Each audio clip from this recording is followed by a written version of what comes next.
Selamat siang pemirsa, jumpa lagi kami dari channel Keli SP. Kali ini kami berada di calon lokasi wisata Pancuran Sempor. Letaknya di sekitar 2 km dari Pemda Sleman atau sekitar 1,5 km dari Kelurahan Trijadi. Kali ini kami akan coba melihat dan menggali apa saja yang ada di Pancuran Kali Sempor ini. Mari sejenak kita ikuti bersama, namun sebelumnya silahkan like, comment, subscribe di channel ini. Mari bersama-sama kita cari informasi lebih lanjut.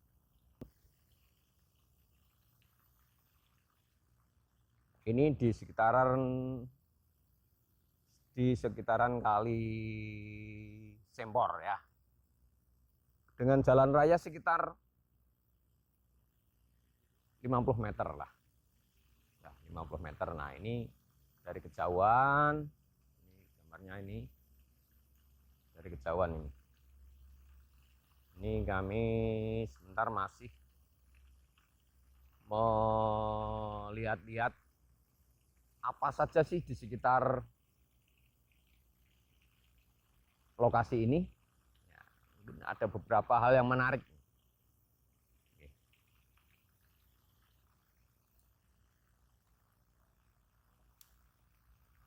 Ini ada kolam dan ini ada pohon beringin besar.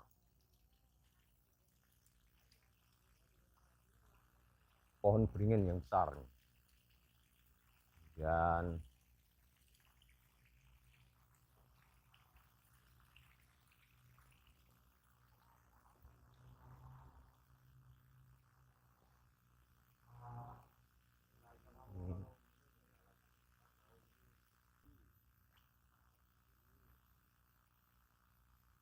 ini jauh di lokasi ini, di seputaran lokasi.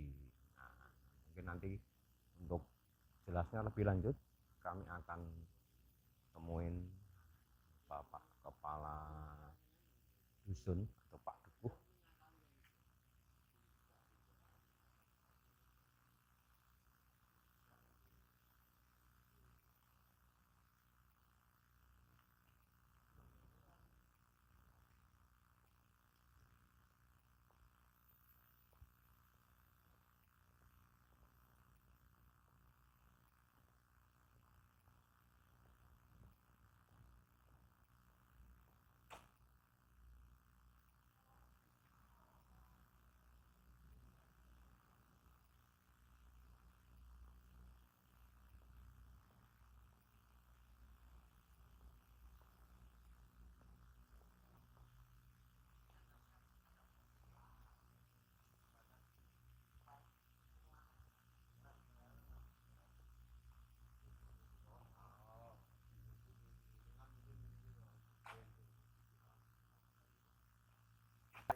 Ya, kita lihat di Pancuran Sempor ada pohon beringin yang sangat besar. Pohon beringin ini ditanam waktu Hamengkubuwono ke-9. Itu sebagai pertanda bahwasannya di sini pernah dulu mengalami kekeringan pada tahun 1616 karena erupsi Merapi yang sangat tinggi, sehingga Keraton Yogyakarta memerintahkan seorang Demang namanya Soejoyo dengan dibantu oleh seorang senopati atau seorang punggawa keraton yang namanya Joyudo.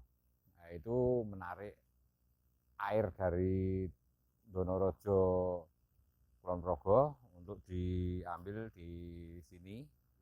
Kemudian setelah itu terpancarlah air yang nyempor. Air itu tadinya nyempor. Begitu orang Jawa biasanya kan langsung mengatakan bahwa itu bukan air nyempor tapi air sempor gitu. Jadi pada prinsipnya dulu merupakan air yang nyempor dari daerah Donorejo Kulon Progo. Dulu sebelum air itu diambil, sebenarnya dusun ini bukan dusun beteng. Dulu itu namanya hutan remplas. Hutan remplas, kemudian terjadi clash waktu itu, terus berubah nama karena waktu masuknya Soejoyo itu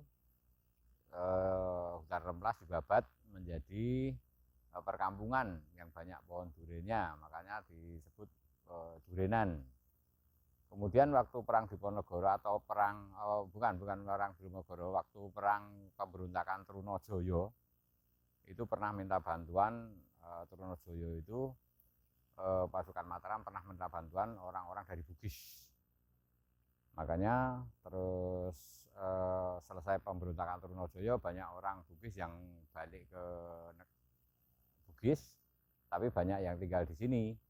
Namanya dulu juga disebut Desa Bugisan. Jadi selain Durinan ada juga Bugisan.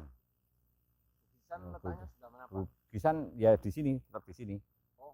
Jadi peraliannya dari hutan remplas, kemudian dari Durinan, kemudian pemberontakan Trunojoyo menjadi Bugisan.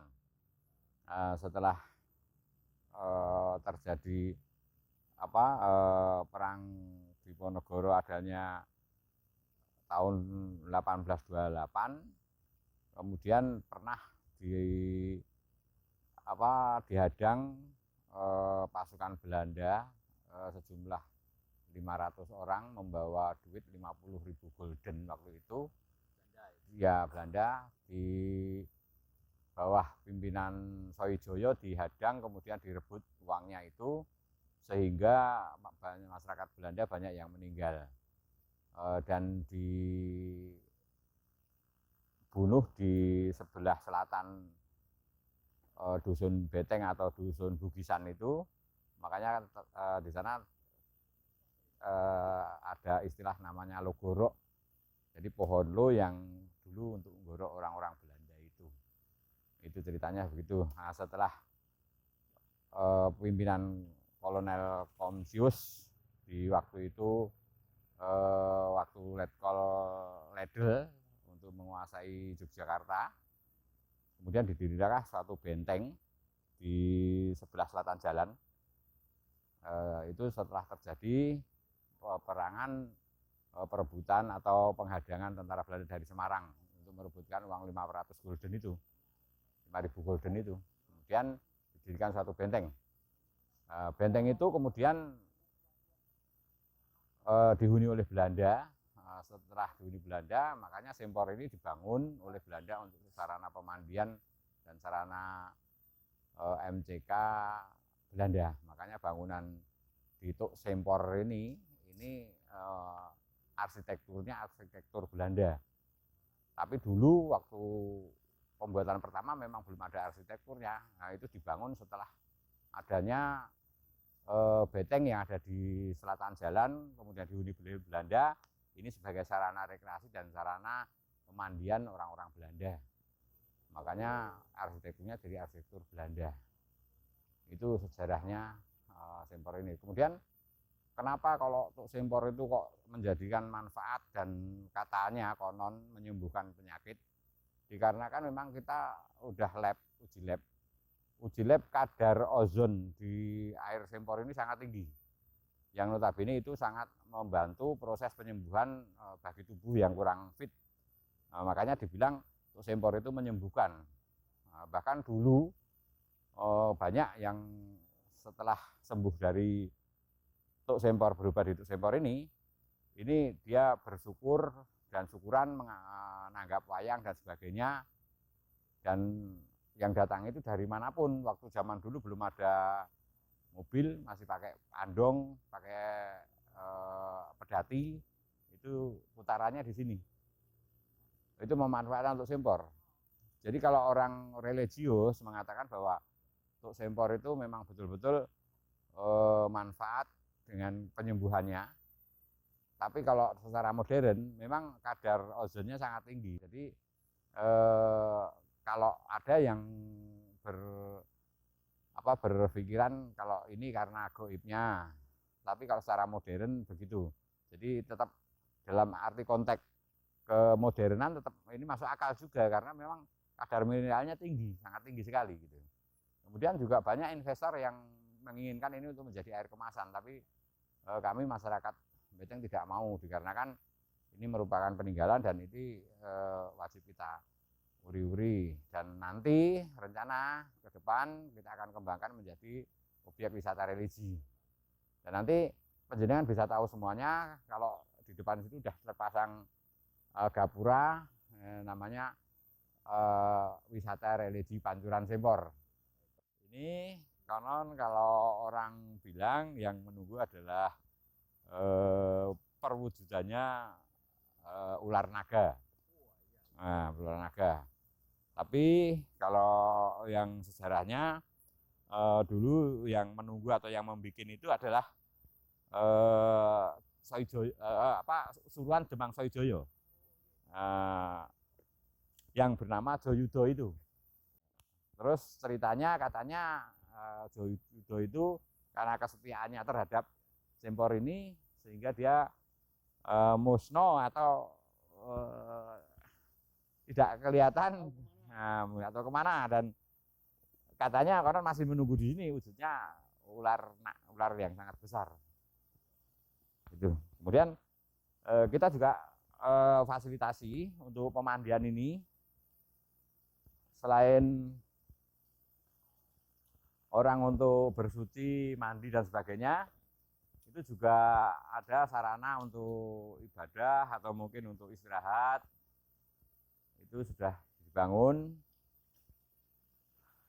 Jadi, ya kalau asli tetap asli, ini merupakan suatu tuk ya, jadi bukan rekayasa sungai, tapi ini benar-benar sumber air yang keluar yang sangat besar airnya. Oh, ini mata air murni gitu, Pak? Murni mata air ya. Ini ada sumur kecil, pemirsa. Jadi ada sumur. Ada sumur kecil. Yang airnya benar-benar. Tadi bak sampah, Pak. Ternyata ini sumur gali. Ini sangat besar sekali airnya. Kemudian kita buat untuk pemandiannya itu dua tempat. Jadi antara laki-laki dan perempuan dengan tertutup. Ini peninggalan HB9 waktu masih muda, kemudian kalau pembuatannya HB8, tapi Hamengkubuwono ke-9 menanam pohon ini sebagai pertanda bahwa ini adalah tanah Sultan. Tanah Sultan, Sultan Ground ya. Nah, kita lihat ke bawah, ini berdampingan dengan sungai yang dinamakan Sungai Sempor. Sungai Sempor ini diambil dari nama tuk yang ada di sini, yang tadinya tuk dari Kulon Progo yang nyempor tadi jadi Sempor itu tadi. Karena lidah orang Jawa kan nggak bisa ngepas. Nah, ini pemandiannya dengan debit air yang sangat tinggi. Ini pemandiannya seperti apa, Pak? Bisa lihat pemirsa, silahkan bisa dilihat ke dalam boleh. Ini airnya, debitnya sangat tinggi sekali. Kita lihat, ya. Oh, luar biasa. Ini malah belum pernah. Ya. Dari sejak saya kecil lahir belum pernah nih, baru pertama Ya. ini saya. Ini ada dua dan sebelah kanan, kemudian sebelah kiri. Mungkin Sebelah kiri ada Kakung Putri. Sebelah kiri sama ke atas ini sama. Ya, sama ya. Oh, ya. Ya, ini yang bangun bantuan pemerintah karena ini merupakan satu sumber air yang sangat langka, makanya oleh Dinas PU bidang sumber daya air mineral dibangun. Ya. Air kejernihan airnya, Ya. airnya.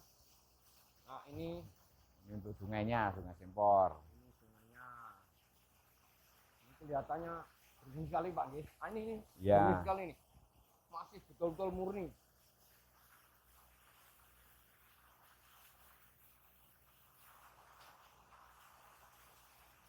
Banyak mata air Pak. Nah, ini stok-stoknya. Sementara Ya gitu, kita- Pak Parmesa. Coba nanti kalau misalnya mau datang ke sini, silahkan Jalan Magelang kilometer 12. Nanti sebelah kanan jalan ada pohon besar namanya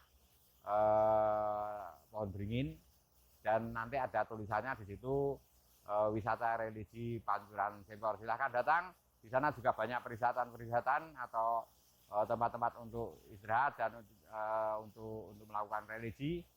Silakan, sukses untuk Anda. Terima kasih. Assalamualaikum warahmatullahi wabarakatuh. kali ini saya akan menjumpai salah satu dari pengunjung Pancuran Sempor. Saya Abdillah Sore Alam. Saya di Caturharjo, Sleman, Kabupaten Sleman. Memang sudah merupakan rutinitas saya, salah satu secara spiritual. Saya nguri-uri karena saya sedikit tahu bahwa ini adalah lokasi dari peninggalan HB9 dan asalnya dari HB2. Karena di Sendang Sempor ini selain saya di sini ritual untuk bersuci, misalnya mandi itu kita bersih-bersih, kemudian saya teruskan bersuci. Kemudian saya ritual untuk doa-doa di sini. Karena saya merasa bahwa air dari peninggalan ini sangat luar biasa faedahnya. Secara spiritual yang lain sesungguhnya ini belum banyak diketahui di lingkungan atau manapun. Selain Sendang Sempor ini sesungguhnya di dekat sini ada wali sesungguhnya Bapak. Namanya wali Kiai Imam Bonjor di sebelah selatan sana. Masuk ke Dukuh itu, dusun Dukuh itu kan ada dua masjid. Nah, masjid yang barat itu baratnya itu tersendiri. Ada di situ kuburan wali di situ. Sehingga hubungan dengan sini sangat erat. Antara wali dengan tadi. Oleh karena itu Bapak, saya hadir di sini dalam kurun waktu dalam satu pekan itu 2-3 kali. Kadang-kadang jam 1 malam saya mandi. Mengapa? Saya mendapatkan tamu-tamu yang kadang-kadang terganggu pikirannya atau stres. Ketika saya mandikan sebelum subuh di pemandian ini, sarafnya menjadi normal kembali, sadar dan sembuh. Salah satunya begitu, mohon maaf ini. Yang belum lama ini dari orang dari Piungan. Sebelum Piungan itu orang Purworejo itu tak bawa ke sini. Saya mandikan di Sempor sini. Karena saya ini suka ritual begini ini, sehingga sudah beberapa tahun yang lalu memang ada kurang lebih sekitar 3-4 tahun yang lalu. Bukan hanya di sini sesungguhnya, tapi salah satunya karena sekarang saya posisi di sini sehingga saya sering ke sini yang saat ini. Tapi tempat-tempat seperti ini ada setiap daerah ada Bapak, sehingga perlu ini kan kearifan lokal ya, budaya yang harus diuri-uri, harus gitu, karena ini sesungguhnya peninggalan wali tadi itu kita harus melestarikan, sehingga salah satunya saya ikut andil di sini untuk itu. Termasuk Bapak yang sudah Bapak dapat ini berguna untuk orang lain. Sangat berguna, terutama kesehatan, spiritual, bahkan saya lintas agama. Belum lama atau sekian bulan yang lalu saya ketemu di sini orang dari Turi itu orang Katolik. Dia bermasalah. Ketemu saya, ngobrol, kemudian saya berikan sepatu semangat untuk mohon pada Allah gitu. Dan saya tetap menggunakan syarat Islam. Orang Katolik tadi tak ajari istighfar untuk mengentaskan masalahnya. Bapak Keli, sesungguhnya di sini saya tidak menggunakan apapun, background apapun. Saya universal. Ada Cino beragama Buddha, agama Kristen, Katolik bersama saya ada di sini. Sehingga saya lebih cenderung ke asas manfaat. Jadi tidak mengkotak urusan agama atau urusan suku begitu. Sehingga di sini universal, mau siapapun agama apapun silahkan. Kalau boleh tahu Pak, Bapak ini kan ini kebetulan pas sampai di sini kebetulan atau Yes, saya ditarik oleh yang di sini cikal bakal di sini gitu. ada magnet tadi itu. Berarti sudah ada kontak. Pasti sebelumnya, ada kontak batin tuh spiritual. ada. Ya kan tidak ada Kang Sen, kita tidak kenal tadi itu. Sesungguhnya saya ada naik bahasa agamanya muamalah gitu. Ada transaksi jual beli. Tapi malah tadi tak abaikan hati saya ketarik ke sini. Maka saat itu saya bilang masuk ke sini saya mengganggu nggak ya gitu tadi itu. Jadi beliau yang di sini, yang menunggu di sini, cikal bakal sini, itu narik saya tadi itu. Untuk menjelaskan di sini itu adalah tempat yang kita jadikan secara spiritual untuk membersihkan diri secara lahir maupun secara batin. Kalau Bapak amati Pak, untuk pancuran Kali Sempor ini Pak, ini kan kelihatan sepi ya Pak ya. Apa mungkin ada hari-hari khusus yang mungkin banyak orang prihatin di sini gitu? Selama ini karena sudah bertahun-tahun saya suka hadir saya ini ke pasar ini jam berapa ya Pak? Jam 10 lebih ya? Ini sangat jarang jam segini saya datang. Saya justru jam 1 malam, setengah 2 malam, jam 2 atau di atas jam 12 saya sering ke sini. Dan itu salah satu ritual saya ke sini itu mandi. Gitu. Karena urat saraf yang di otak, yang di kepala tadi ketika dimandi dengan pancuran tadi menjadikan sehat. Kalau jiwanya sehat maka lahirnya juga sehat, dua-duanya akan sehat seperti itu. Yang saya rasakan seperti itu. Yang sudah saya alami begini, rata-rata saya ngantor orang yang bermasalah. Nah, orang bermasalah saya mulai dari mandi tadi kan bersih-bersih ya Pak Kli ya, keramas tadi. Gitu. Sudah, tapi saya perhatikan, sampean agamanya apa? Saya tidak akan mempola agama. Kalau dia agamanya Islam maka sampean selesai bersih-bersih maka saya harapkan untuk berwudu. Karena itu kita akan saya arahkan untuk menghadap kepada yang Maha Suci setelah itu. Setelah mandi, berwudu, kemudian ada satu tempat di situ itu untuk saya biasanya sholat hajat Pak Kli. Kemudian kita doa-doa di situ. Hasil orang tadi itu secara spiritual saya cuma merasakan saya pantau biasanya dalam 7 hari 14 hari itu dia merasakan satu ketenangan karena ada kontak batin antara yang bersangkutan dengan yang menciptakan, yang Maha Suci tadi itu. Maka kenapa harus mandi? Ya kita menghadap yang Maha Suci, begitu Pak Kli. Baik Pak, terima kasih sekali. Iya Pak Kli. Kami dari channel Kli SP. Channel Mudah-mudahan apa yang kami dapat di sini bermanfaat untuk seluruh pemirsa, Amin, amin, amin. khususnya juga buat saya sendiri. Iya. Dan mari kita berbuat baik untuk Insya Allah. orang lain. Ya. Semoga manfaat dan barokah untuk umat. Amin. Iya. Terima kasih pemirsa. Sehat. Demikian liputan kami dengan Abdillah. Bapak Abdillah. Ya. Tadi kebetulan dia pas berkunjung, saya meliput ke sini. Alhamdulillah sudah dipertemukan oleh Allah Subhanahu wa taala. Oke, jangan lupa like, comment, subscribe di channel ini. Terima kasih. Wassalamualaikum warahmatullahi wabarakatuh. Waalaikumsalam warahmatullahi wabarakatuh.